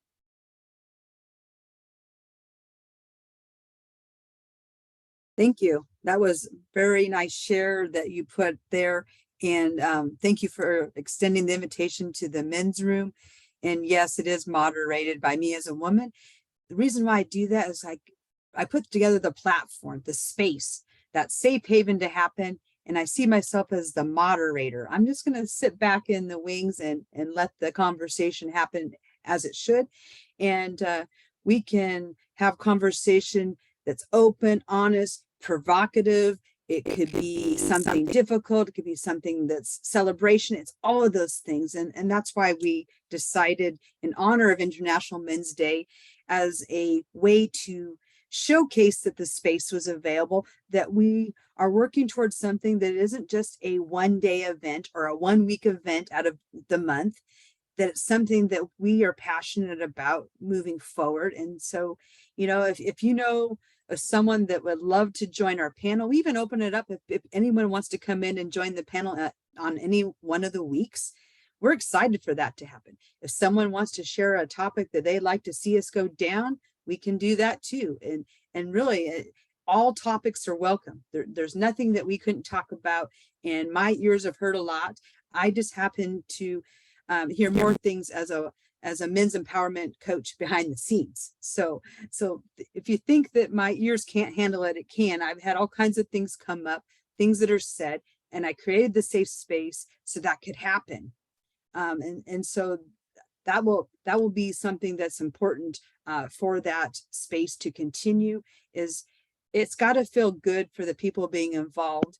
And if it meant that there was going to be a discussion, they would rather not have me present, but just run the controls and stay off camera, I could do that too. So that's what I wanted to share, and appreciate all the conversations that we've had so far on the men's room. My son even got involved. He was so excited. He was looking at the questions before I went on, and he's like, And so he was coming up with answers and dialogue, but he didn't want to be seen on the screen. So I said, you don't have to be seen on the screen. You can just answer. So we did that. And you know what? If you can inspire a 12-year-old by being a role model, whether you're that mom that just goes out and just do it. That's one of my themes, just do it. I do a lot of things that are uncomfortable, and I don't worry about falling on my face. I just do it, because what's the worst that can happen? That's not the dialogue I use. What's the best that could happen? If I don't take risks and put myself out there, I'm never going to be able to see what I'm capable of doing. That's what I inspire in my sons. That's why I inspire in my daughter. And this day that we're together, I was so excited and proud of this work. I told my family, I told my friends. They've been given some lovely feedback. I mean, just really appreciative about the work that we're doing and why we do it. And so it's inspired more conversations. So impacting more people, that's what it's about. It's impacting one person at a time, many as a collective. I see that Nathan Spiteri has joined us, and he's going to be our next speaker. I'm sorry, I'm losing my voice here a little bit here. And so I'm going to go ahead and let him introduce a little bit about himself, why he does this advocacy work, and just jump right into the conversation. And again, he'll open up some conversational starters for the group discussion that we've been having today. Thank you. Hey, Linda, thank you. Thank you for having me on here and for allowing me to be a part of this amazing day and conversation that's going on. For all of you who are out there that don't know me, my name is Nathan Spiteri. I am Australian. I do live in New York, and I'm a child sexual abuse survivor. I was abused as a kid for 5 years, very rough and violently, which then, I guess, through his grooming and manipulation, through his lies, through all those things, I guess Stockholm syndrome came into it, and I thought I felt love for this man. I wanted to be with him. I pushed my family away, pushed everyone else away. And for me, this was it. He was it. After about 5 years, he abandoned me. He disappeared out of my life, and I didn't know where he was, where he went. And for 2 years, I questioned who I was, what I was, where I belonged in the world. Am I gay? Am I straight? Am I this? Am I that? He told me how special I was. Am I special? Does this happen to all young boys, or is it just me? At about 15 years old, I started riding my bike to the next suburb over, back home in Australia, which was an industrial part of the town, and lots of sex clubs, cruise lounges, gay clubs, and I would sneak my way in there and again, let these men abuse me in a recapitulating theme. That was all I knew. That was all I knew, what to have and how to have it. And after these men abused me, I would turn around and beat them up, bash them, rob them. And, that was my fuck you to the world. That was my way of getting my power back. That was my way of feeling alive again. And that went on for a good 15 years. And, in those 15 years, a lot of addictions came up, addictions to alcohol, to drugs, to sex, to violence, until about, 10 years ago, and it's been 10 years now, that I finally told someone. I finally came out the other side, and after 25 years of silent suffering, of not saying a word, I finally came out and told my best friend. Through that, she helped me get therapy, group therapy, AA, Narcotics, Sex Anonymous. And I guess the last 10 years for me now have been about learning about myself, about who I am, what I am, about my relationship with this man, with my family, with friends, with lovers. And for me now, I understand it. I understand what I went through. And, what happened to me happened for a reason. The reason why it happened to me is to tell my story, is to educate the world, is to save a life. If I can save one person's life, stop someone from killing themselves, from abusing a child, or going down the road I did of sex and drugs and violence and everything else, then I know I've done the right thing. For me now, it's being an advocate. It's, I just did a TED talk 2-3 weeks ago, which will be out, and it takes about a month for it to come out. So it should be out hopefully within the next week or two. A movie script's been written about my life, a memoir. My memoir was released late last year. And, for me, it's about sharing. I'm an open book. This is who I am. I went through what I went through, but now as a result of that, I was able to break up with toxic masculinity. I was able to break up with anger and hatred. I was able to break up with shame, with ego. I was able to break up with unworthiness and fear. So, in this whole life that I've lived, the ups and downs, the roller coaster of it all. And I went down to some very, very deep places. I was shooting heroin. I've tried killing myself. I've struggled with suicidal ideations. I've had depression my whole life. So let's be honest and let's be real about it. It's, I've been there, but I've come out the other side. And for me now, it's about peace, it's about love, and it's about joy. It's about the simple things. It's about the quality over the quantity. It's about educating the world, and, it's about educating our children. But for us as adults, if we're going to educate our children, we first need to educate ourselves as adults, as leaders, as a community of thinkers and doers. Otherwise, what's the point? Why are we here? If we don't educate ourselves, why are we doing all this? But when we do educate ourselves, we open our ears, our minds, and our hearts. We drop the prejudice and the fear, and we end the stigma and the narrative that surround child and male sexual abuse, because there is still such a huge stigma. There is still such a huge narrative, and people don't want to know about it. People sweep it under the carpet. People run away from it. You know, I've worked with PR company about getting my book out, my memoir out, and 90% of the media have said to me, Nathan, if you're a woman, we would talk to you today. Because you're a man, we are not going to talk to you.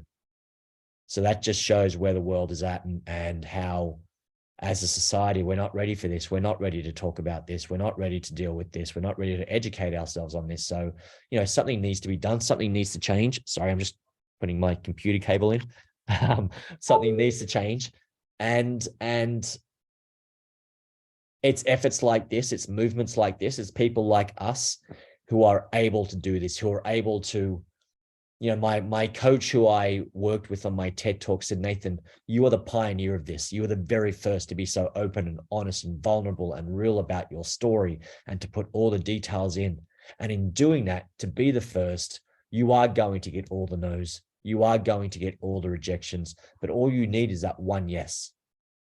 And all we need as a community, as a group of people, is that one yes. Because when we get that one yes, we open that door, we walk through it, and then we get thousands and thousands of people who can walk behind us. So, you know, I'm happy to, please jump in, share, speak when you want to speak. I'm happy to share this with everyone. And you know, I think a big thing for men is toxic masculinity.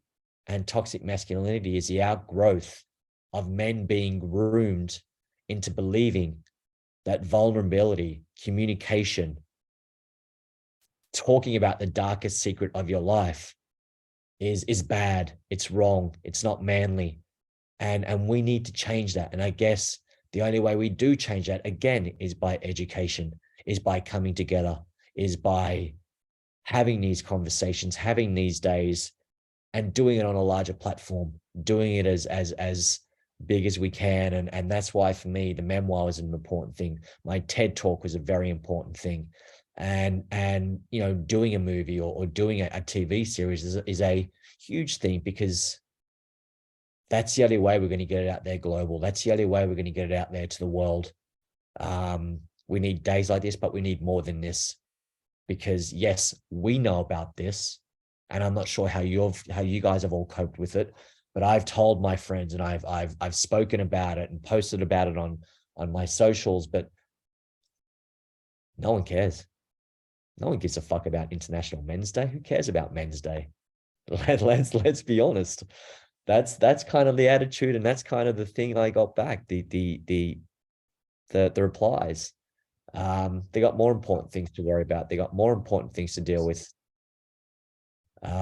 So, you know, we need to do this. We need to push. We need to keep thriving. We need to keep, you know, surviving, and we need to remember that we are survivors, that we're not victims, that we are strong, and we can get through this. And it's a trickle-down effect.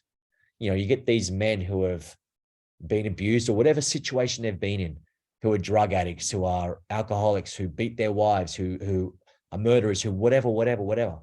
But if these men are getting help, getting the help they need, getting the therapy, getting the advice, being able to be open and communicative and vulnerable, it's a trickle-down effect. It's a trickle-down effect, because if these men get help, if we all get help as men, then the people who come behind us, our partners, our family, our children, our work community, whatever situation it is, it's a trickle-down effect, and it's just going to grow and grow from there. So if we're better as men, then our partners, our family, our work environment, our community is going to be better. Yeah, so, you know, it's a lot. Is someone trying to speak? Because I can hear some people in the background. Please jump in. I've unmuted because I had my hand raised, and I'd love to, first of all, just give you kudos for being able to speak about this publicly. You are on a public platform today, so bravo to you for being able to say such things on camera. You know, I'm a victim of child abuse, sexual abuse, you know what I mean, as a child. But it made me stronger. Now, I could have used that as a victimhood, right? I could have gone down the path like you, using drugs and not being able to communicate, not being able to allow me to be a person, much less a man. And then I actually walked away from the church as about 12 years old, because I was a witness to sexual abuse or potential sexual abuse within the Catholic Church. So here I am, I'm trying to be an altar boy. Like I believe in my church values and everything I was taught as a child, but then witnessing something contrary to what we're being taught, what we're being shown. So I had to be strong and walk away from the church as a 12-year-old boy. Now, the reason I walked away, and the reason it holds me strong today, is because no 12-year-old, well, it was before I was 12 years old, should have to make that decision, because many of them are not strong enough and capable enough to make that decision. And there's why we have to have platforms like this. Look, that's the comments I got back to as well, was why do you need an entire day to talk about men or represent men? Because we have men in society who are drug addicts because of the things they've experienced in their lives. They're sexual abusers or violent abusers because of the things that they've gone through in their lives. They're addicted to alcohol and other things. These men can change their lives. They can improve. You're a prime example of that. So we can become better. We can do things differently, but we have to, like Letroy says, we have to be willing. Yeah. We have to make the choice, and we have to start talking about this. We have to start letting people know that there are other men who have gone through this. Now, Voice of Men 360, I know, is a sponsor of this event today, and I've been a big part of that community. I'm no longer with them as an active participant, but I believe in everything they do and the work they do. They do have a support group for men called Open Up, where we can talk about our issues and those things that are with just men. Now, Linda has created the men's room, and she's a facilitator of it. But this Open Up men's peer group is just for men, so that we can talk about all of those issues that make us lesser men, right? They keep us down, and if we don't get them off our chest, they can cause undue pressure. And really, sometimes just getting it off your chest by having that conversation, by being vulnerable. And a lot of what I do right now is about being vulnerable. I allow myself to talk about my issues and the things I've gone through in the hope of improving or helping others to improve, or even see some consistency. I was in 10 years ago, and I blamed the world for my problems. But look where I am now, 10 years later. I'm a strong, prominent member of the community who helps to represent and helps to other people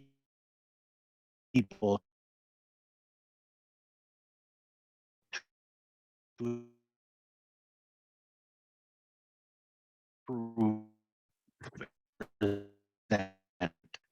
become better. So we can do better. We can be better. Choice to improve and become better. Absolutely, absolutely. Are you cutting out a bit? I'm not sure if it's my Wi-Fi or if it is yours. But I totally agree with everything you're saying, and I think one of the big things for me in moving forward was forgiveness.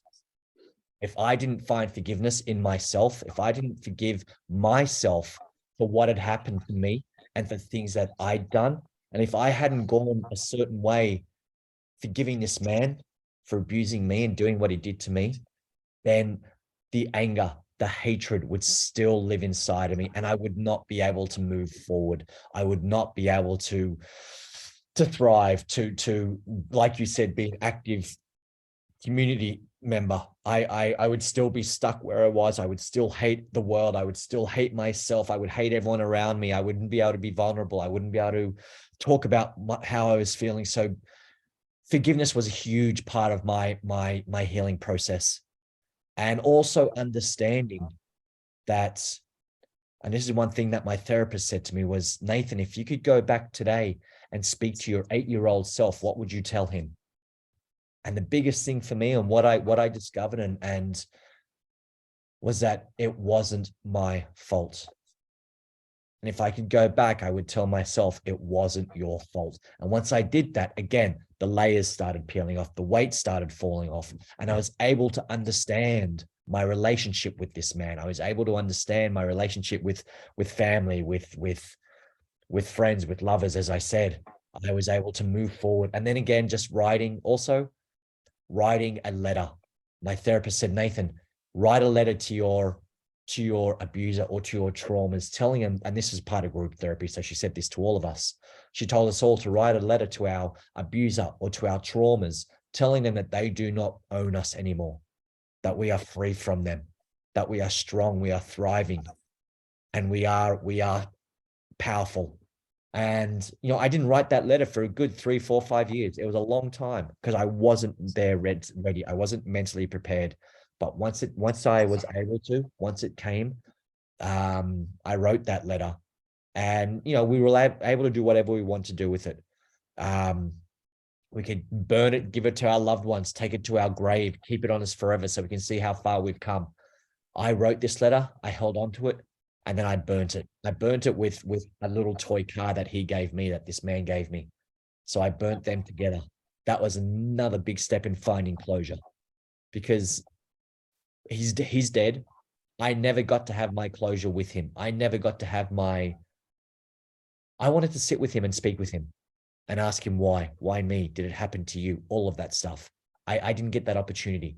But in writing that letter, I was able to kind of get that closure.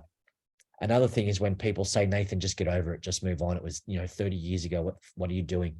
But what people need to realize is that our traumas, it lives inside of us. It's a part of our DNA. It's a part of who we are. And it's not about throwing it away.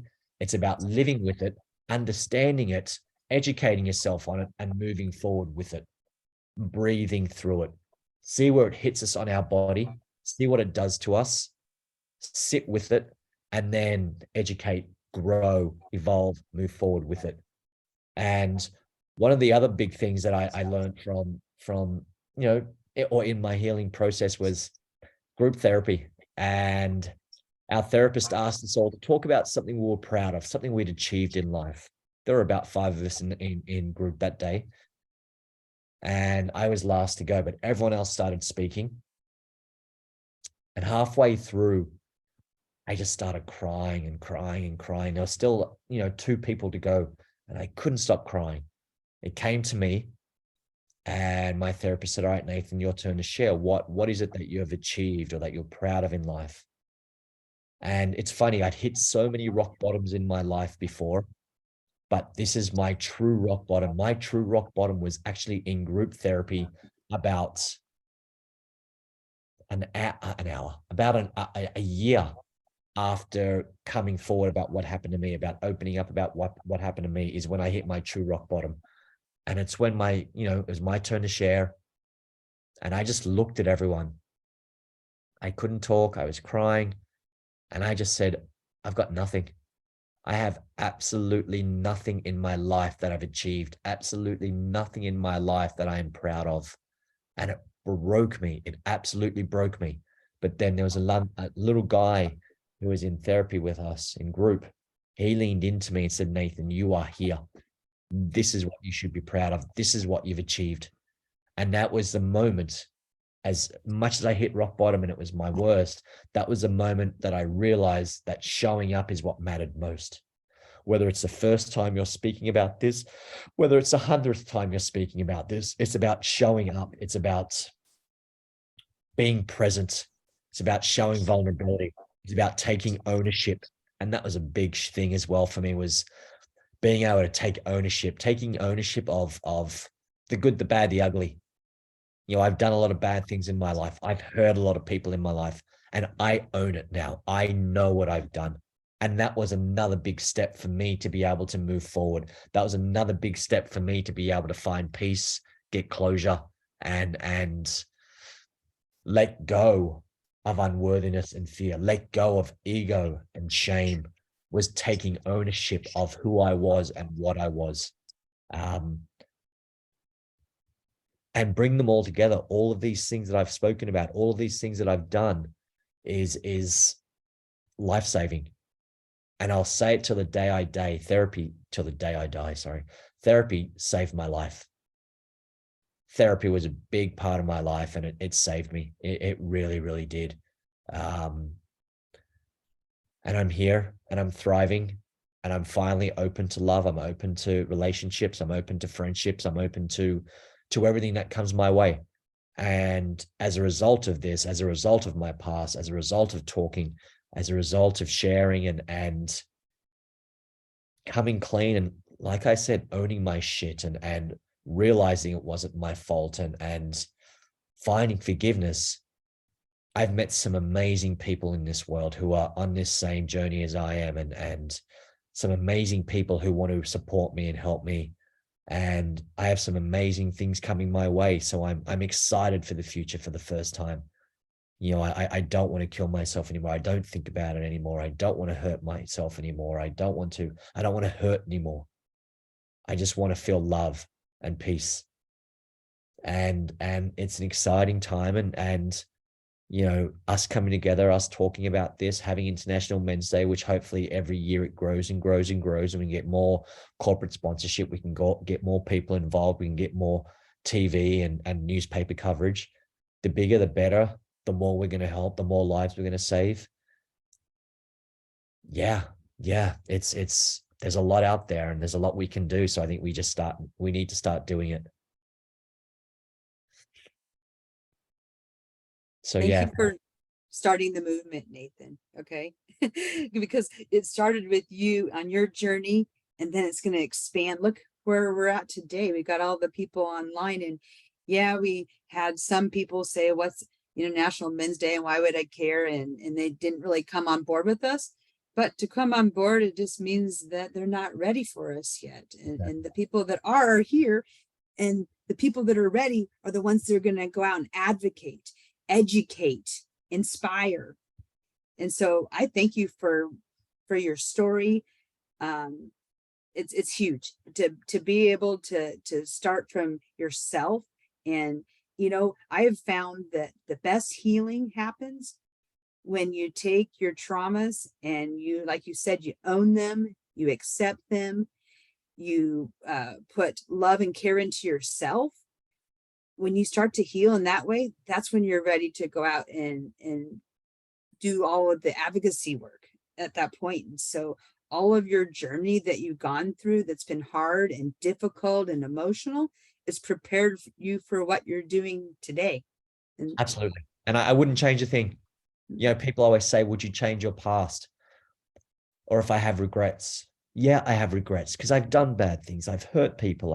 I've taken advantage. I've beaten people up. And I own it, and I do. But I wouldn't change a thing, because everything I've been through, everything I've done, everything I was a part of, the drugs, the sex, the violence, it's brought me to where I am today. And where I am today and who I am today is pretty fucking good. I'm pretty okay with who I am and what I am and where I am. And if I changed one thing, if I moved one thing around, if I didn't do this or do that, if I didn't inject myself with heroin, if I didn't, then I don't know where I'd be or what I'd be doing. So for me, it's all part of the journey.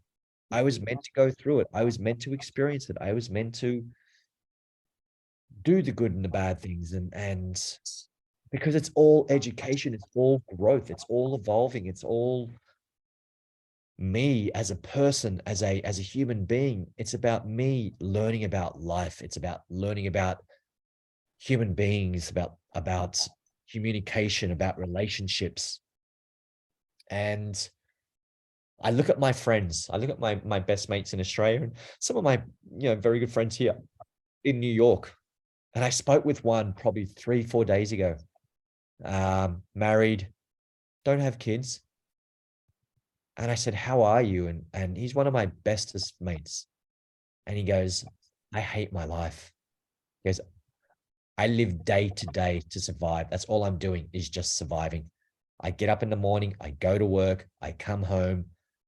He doesn't sleep in the same room as his wife. He probably has sex with his wife about once a year, he said. And he goes, I don't know why I'm doing this anymore. And I'm like, well, then you need to change it. You need to do something. You need to mix this up, whether it's you stay with your wife, whether you try and get the love back, whether you try and find a new job, or whether you leave her, get divorced, bite the bullet, and just go and create yourself a new life. And the saddest thing he said was, you know what? It's easier for me to stay with her than it is to leave.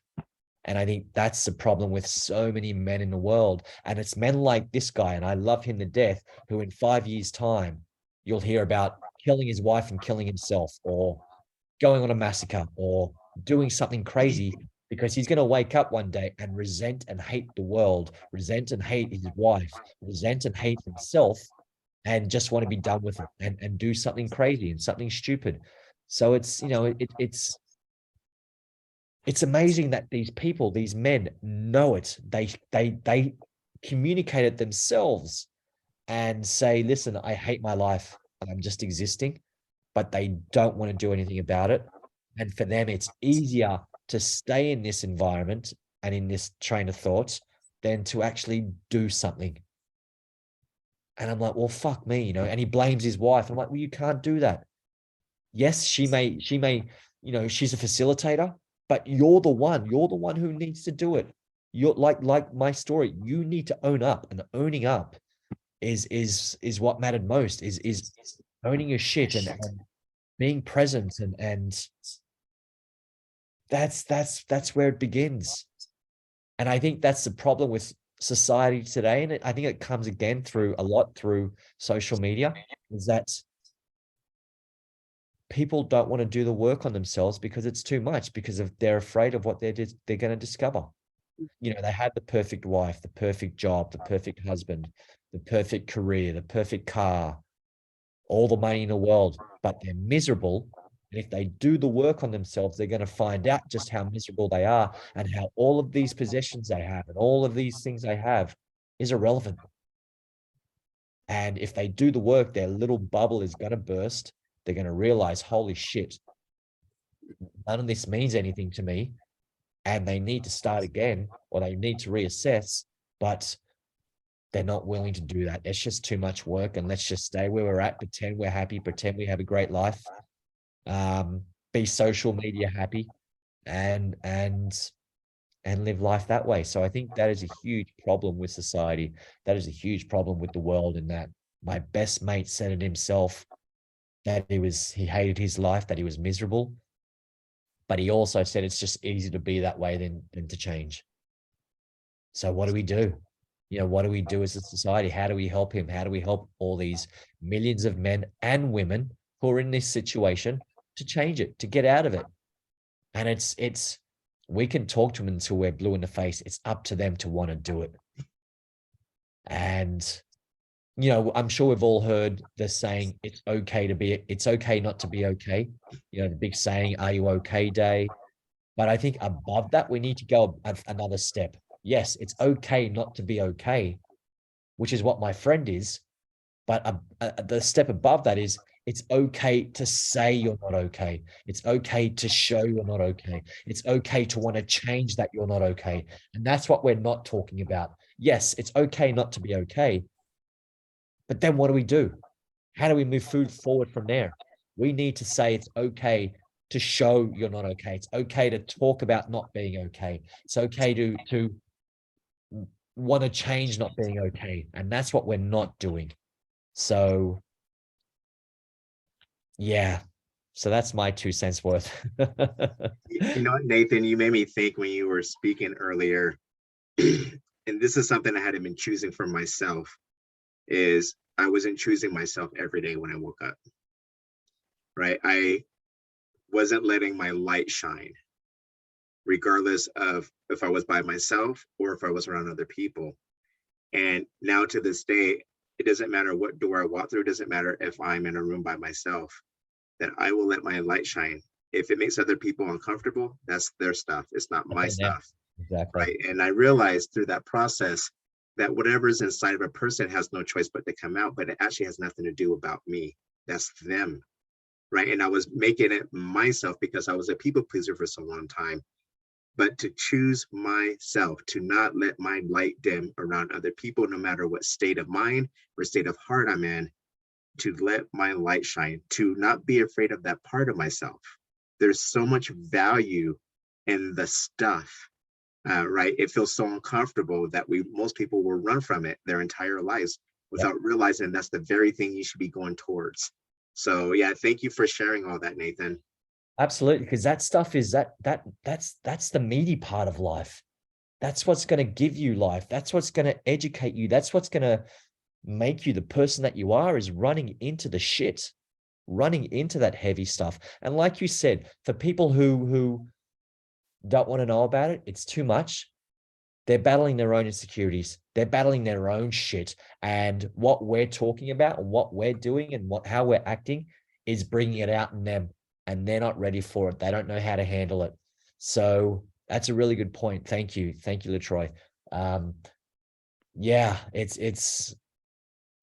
we have a long way to go. We do as a community. And yes, there are so many people in the world who want to help, and so many people are talking about mental health and changing the world and this, that, and the other. And I've dealt with this myself. I've had people want to help me. I've had people say, Nathan, what can I do? What can I help? How can I do this? And what do you need? And these are pretty high people.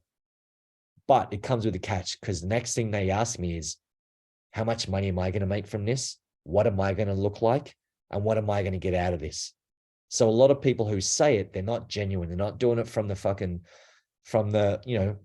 genuineness of their heart. It's about, okay, I'll do it, but how am I going to look? Am I going to look good in this? Am I going to make money? Is the world going to see me as a savior, as someone cool and great? They don't want to do the hard work. They don't want to put the work in. They just want to put their name to it at the end of it. So, and I'm not saying that all people are like that, because this is, what's the word I'm looking for? This is it. Look at us. We're here, and everyone else. And over the past week, there are thousands and thousands of people who are genuine and who are real, but there's a lot who aren't as well. So, again, I think it all comes down to education and just speaking about this and opening up and just being real about it, and just saying, listen, this is it. This is real life. Life isn't pretty. Life can be shit. Life can be tough. Life can be hard. Life is dirty. But like you said, we need to run to that dirtiness. We need to go toward it, because that is what's going to make us grow. That is what's going to make us human. That's what's going to make us real. And I'd rather be real and not have all the money in the world than have all the money in the world and just be miserable and not be real and be fake. And yeah, at least I'm genuine. At least I know who I am. At least I know what's important to me, and I'm going to go for it, and I'm going to live it. Everyone's going to have this conversation, right? I share this with everyone who crosses my path, right? I don't have no problem with letting my light shine, bringing value, because that's what I bring to myself. It has no choice but to come out. But we're all going to have this conversation one day. Fortunately, a lot of people are going to have this conversation on their deathbed. Yeah. Right. Self-mastery is Exactly. non-negotiable. Self-mastery is non-negotiable. It is the only thing. Everything we do is about self-knowledge. We're all in the same position. We're all trying to figure out what is inside of us. And we don't have to be afraid of all these things. Absolutely. You fucking hit the nail on the head when you said these people will have this conversation when they're on their deathbed. Yes. That's so sad. It's so sad. But you know what? And this is maybe a selfish thing for me to say. As long as I've lived my life, as long as I've done my best, and we as a community want to help each other and move forward together, those people, it's on them. And I can't prolong my recovery and my health and my well-being as someone who doesn't want to come on that journey with me. So I'm going to drop those people, or I'm going to leave them behind until they want to come on that journey. Because if I sit back and wait, I'm going to fall back into those dark places. I'm going to fall back into the drugs and the violence and whatever. And I won't, but you know what I mean. So selfish, and it may be a mean thing for me to say, but if these people don't want to come with me, if these people don't agree with me, if these people think I'm full of shit and I'm an idiot and this, that, and the other, talking the way I talk and being the way I am, then fuck them. I've got one life. And a good friend said to me, Nathan, she said, no, you don't say I have one life. You say you have one death that you live every single day. And that's what I want to do now, is I want to live every single day. And that's what it's about. And yes, we all have one life, but if we can live every single day and live it to the fullest and live it to our potential and live to our honesty and our realism and us just being genuine for ourselves, to ourselves and to the people that we love and who want to come on that journey with us, then all the better for it. And those who don't want to come on that journey, all the better for it. Because then we don't have to waste our time and waste our breath. And if that's mean of me to say, well, No, it's spot on, Nathan. I'm honest and real about it now. I just don't care for the bullshit. You know, I've had bullshit my whole life. I was raped until I was 17 years old. I was, you know, beaten up. I was bashed when I was 8 years old. I was threatened with my life. The first thing this man said to me was that if I tell anyone, he'll kill me and kill my family. I've been to hell and back numerous times. So for me now, I don't care for the fucking bullshit. And I swear a lot, so I apologize for my swearing. I don't care for the bullshit. This is who I am. And like you said, Letroy, if I offend someone, or if I, make someone feel uncomfortable, it's on them. Because I know who I am. I know what I am. And I know what I'm about.